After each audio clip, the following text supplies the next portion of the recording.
सवाल दर सवाल में आपका स्वागत है। मैं हूं राकेश अग्निहोत्री। शिव चौबे भाजपा के एक कार्यकर्ता, संघ के स्वयंसेवक, लेकिन मुख्यमंत्री शिवराज सिंह चौहान के बाल सखा। एक लंबा राजनीतिक जीवन और हाल ही में मुख्यमंत्री शिवराज सिंह चौहान ने उन्हें कह सकते हैं कि सामान्य वर्ग आयोग का अध्यक्ष बनाया है। एक बड़ी जिम्मेदारी, जब आरक्षण, हर वर्ग के आरक्षण को लेकर एक नई बहस, भाजपा भी उससे अछूती नहीं, तब शिवराज की ये पहल। और देखते हैं कि शिव चौबे से उनकी अपेक्षाएं क्या हैं। चौबे जी, आपका बहुत बहुत स्वागत है। जी नमस्कार। एक बड़ी जिम्मेदारी सर, जब पूरे प्रदेश में या कहें देश में हर जगह आरक्षण, कहीं पिछड़े वर्ग को लेकर, कहीं दलित वर्ग को लेकर के, अब लेकिन शिवराज जी ने एक नई लाइन मध्य प्रदेश में स्थापित की है, सामान्य वर्ग आयोग। क्या अपेक्षाएं हैं और इस आयोग का भूमिका क्या होगी? वास्तव में इस आयोग की स्थापना जो है कोई 8-9 साल पहले मध्य प्रदेश में हुई थी। माननीय बाबूलाल जी गौर, उसके बाद बालेंद्र शुक्ल जी इसके माननीय अध्यक्ष रहे। अभी जो दायित्व जो है मुझे दिया गया है मध्य प्रदेश राज्य सामान्य वर्ग कल्याण आयोग का, उस नाते जो है उस दायित्व को मैं निर्वहन कर रहा हूँ। और इस आयोग के माध्यम से जैसे सब कुछ चल रहा है, सब कुछ आप देख रहे हैं कि पिछड़े वर्ग की बात हो, अन्य जाति की बात हो, ये हो, लेकिन इस बात से इनकार नहीं किया जाता कि सामान्य वर्ग की भी समाज को प्रगति के लिए, प्रदेश को प्रगति के लिए, समाज में जो है अपनी अहम भूमिका निभाने के लिए आज नहीं अनादि से सामान्य वर्ग को जाता रहा है। अभी 6 महीने भी आपको नहीं पूरे हुए हैं। माननीय शिवराज जी ने जो है इस वर्ग की चिंता भी उतनी प्राथमिकता से की है जितनी अन्य वर्गों की बात होती है। और अभी जब से मैंने दायित्व का निर्वहन शुरू किया है, तो कोरोना काल होने के कारण मैंने तो जब दायित्व मुझे मिला था और मैंने जो है कार्यभार संभाला और मैंने प्रवास शुरू कर दिए थे। उस प्रवास के पीछे मेरा कॉन्सेप्ट यही था कि आदमी खुद आकर आपको अपने दुख दर्द, कष्ट, पीड़ा, वेदना की बात नहीं कहेगा। जैसे शिवराज जी का सोच है और जिस सोच के आधार पर वो काम कर रहे हैं, मैंने ठीक उसी आधार पर ये सोचा कि मैं खुद जो है जिला मुख्यालय जाऊंगा। जिला मुख्यालय जाने के बाद वहाँ के सवर्ण लोगों को बुलाकर उनसे चर्चा करूंगा, क्योंकि हर जिले की अपनी समस्याएं होती है। नहीं शिव चौबे जी, ये पहल आप कर रहे हैं, निश्चित तौर पर अध्यक्ष है, कमान आपके हाथ में है और आप नीचे का फीडबैक लेना चाहते हैं। आपको भले ही 6 महीने पूरे हुए हों, लेकिन इसके पहले जैसे आपने बताया कि संघ के खाटी बाबूलाल जैन, स्वर्गीय बाबूलाल जैन के पास ये जिम्मेदारी थी, फिर बालेंद्र शुक्ल जो कांग्रेस से बीजेपी में आते हैं, अब बाल सखा को सौंपी गई है ये जिम्मेदारी।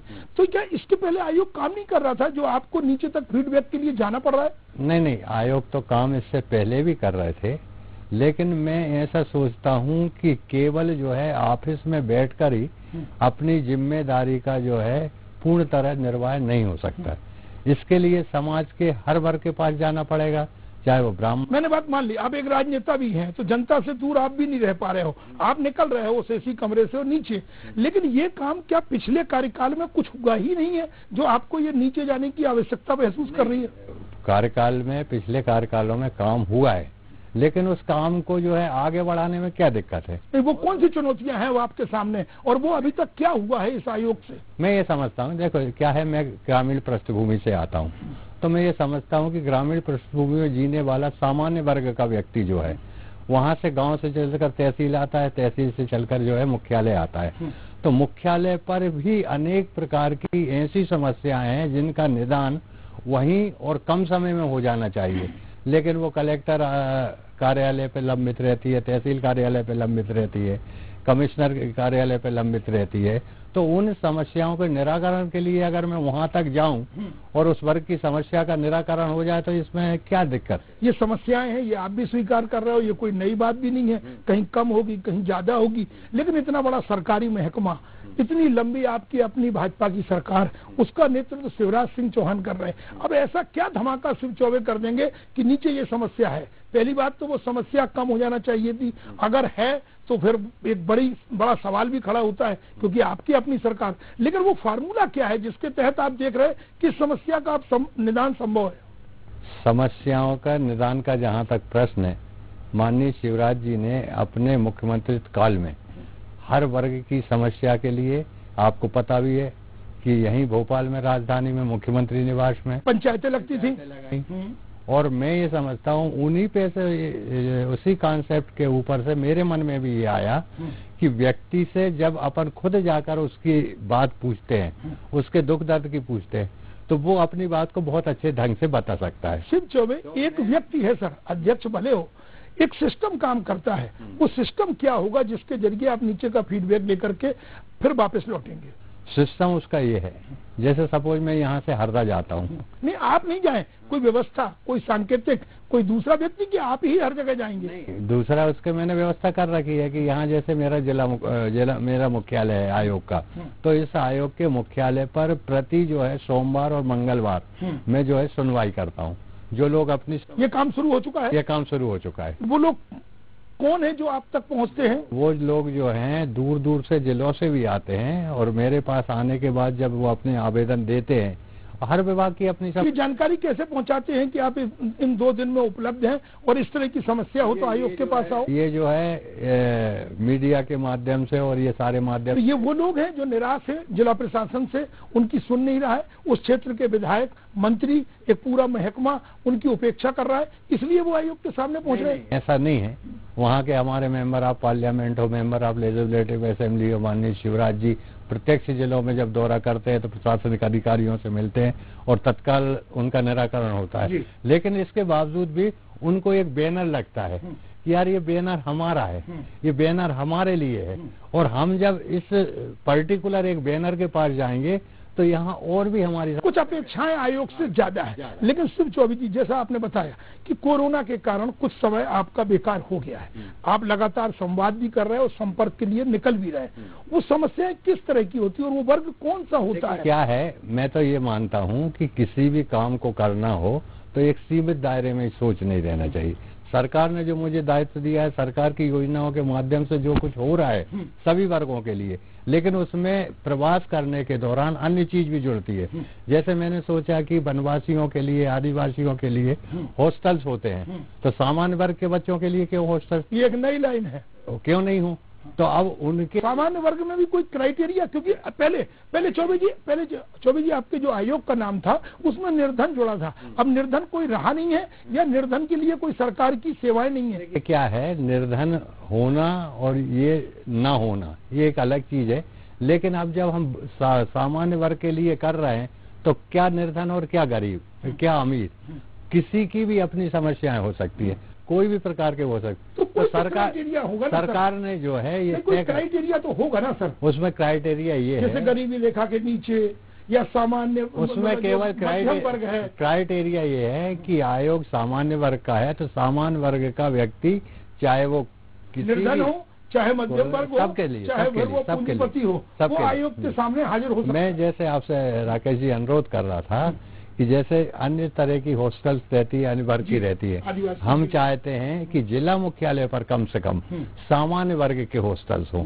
तो इसके लिए मेरे ये शिक्षा से जुड़े या नौकरी पेशा के लिए भी? शिक्षा से जुड़े हुए, जो स्कूली शिक्षा या कॉलेज की शिक्षा, जो प्रतिभाशाली छात्र रहते हैं उनके लिए, छोटे छोटे से गांव से लेकर जिला मुख्यालय पर आते हैं, तो कम से कम जिला मुख्यालय पर उनके रहने की व्यवस्था हो सके ठीक से। सिर्फ रहने की चौबे जी अभी पर्याप्त में तो प्रारंभिक तौर पर मैं ये सोच रहा हूँ। कोई प्रारूप तैयार कर रहे हैं? हाँ, मेरा प्रारूप पूरी तरह तैयार। या फाइल में बंद एक सोच है? नहीं, बिल्कुल नहीं है ये, क्योंकि समय सीमित है।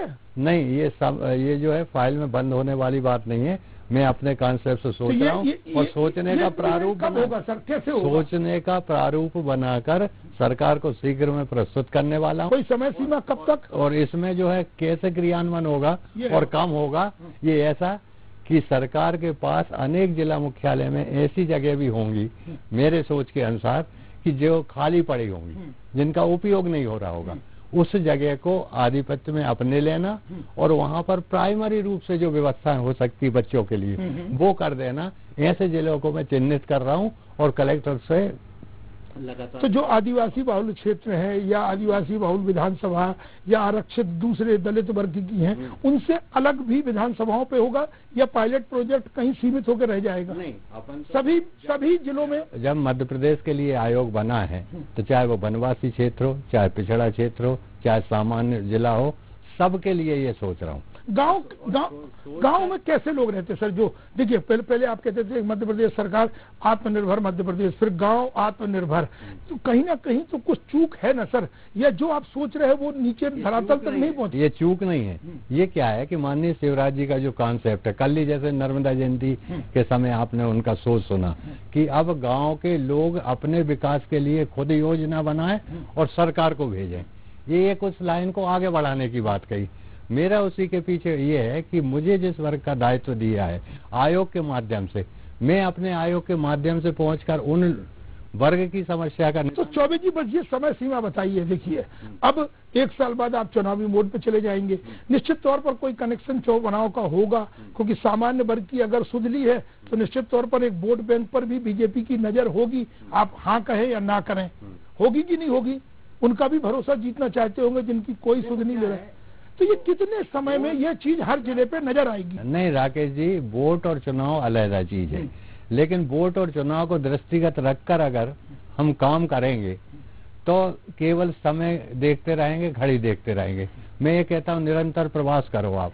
जैसे कम समय में 3-4 जिलों का प्रवास करके आया, और जो प्रवास करके आया और जो मन में ऊर्जा आई कि आम आदमी आयोग की बात सुनकर कितने जल्दी जो है मिलने आता है, कितनी चीज अपनी बताता है। तो जो मैं सोच रहा हूँ, सरकार सोच रही है, अगर वो सोचेंगे समस्याओं का निदान वहाँ भी बैठकर वहीं भी हो सकता। देखिए गांव से आप निकले, भले राजधानी में है, मुख्यमंत्री निवास पर आप तैनात हैं, फिर वही बात दोहराता हूँ, शिवराज के बाल सखा हैं, उनकी मंशा को, उनकी अपेक्षाओं को आप बहुत खूब अच्छी तरह से समझते हैं। लेकिन गाँव में कई वर्ग के लोग रहते हैं, कहीं दायरा भी रहता है, ऊंच नीच भी रहती है, योजनाओं का लाभ सबको नहीं मिलता है। ये एक नई लाइन आप उसको आगे बढ़ा रहे हैं, तो वो कौन कौन से वर्ग है? जैसे मान लीजिए कि गांव में एक मंदिर है, मंदिर में पुजारी रहता है, उसके लिए कुछ है, उसके पास उसका मकान नहीं है, या मंदिर पे उस पर कब्जे का आरोप लगते हैं, तो ये सामान्य वर्ग आयोग कुछ पंडितों के बारे में सोच रहा है? ये वास्तव में जो है आपने जो कहा है उसी पर हम सोच रहे हैं, और सोचने के बाद मैं शीघ्र जो है सरकार को अपना प्रस्ताव देने वाला हूं कि जो ब्राह्मण वहां वर्षों से पूजन कर रहा है, छोटा सा मंदिर है, अपना जीवन यापन कर रहा है, और उस जगह पर उसका मकान बना है, तो उसे सरकार जो है स्थायी रूप से पट्टा दे दे कि ये आपका स्थायी मकान। छोटा हो मकान या बड़ा हो? बड़ा हो, जो भी हो। कोई विवादित है अगर स्थान, तो विवादित स्थान जो अगर है तो उसका विवाद का जो है निराकरण करके उसको दे दिया जाए। और एक गांव में कई मंदिर है, तो हर पुजारी के लिए ये है प्रयास इस बात का करेंगे कि जो